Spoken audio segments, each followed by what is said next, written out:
Did they just make EXODIA Tier Zero? If you aren't aware, this last weekend was the Yu-Gi-Oh! North American World Championship qualifier in Indianapolis, Indiana, a nearly 3,000 person event featuring the faces of pros, YouTubers, and even yours truly. The event was awesome, and we saw tons of innovations in the advanced format that almost no one was expecting. However, we need to talk about the most important aspect of the NAWCQ, the side events. Rivalry of Warlords was a format designed to give decks that otherwise would never see tournament play a place to prosper.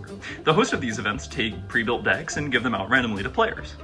Previously, the decks were balanced around having mediocre generic cards, and most of their problematic cards being completely removed, creating extremely fair and enjoyable gameplay. However, Konami announced on stream towards the beginning of this year's NAWCQ that there would be a new set of decks to play. I personally went into the event hyped to see what was available, and then disaster struck. Nearly every deck in this event was powerful. From Blue Eyes to Sharks to Black Wings, every deck had a distinct game plan and non-engine to back up this game plan. However, while almost every deck had consistent counterplay to one another, one stood out among the rest. Millenium. If you haven't seen this deck, it focuses on a bunch of monsters that place themselves in the back row and ultimately search out the Millenium Ankh to summon EXODIA. Despite having 5 useless cards, this deck is consistent and almost completely uninteractable. You can't use hand traps like Ash Blossom to prevent the summon of EXODIA consistently, and the deck easily sets up a spell or trap negate on an indestructible and often untargetable monster, and a trap with a one-sided board wipe.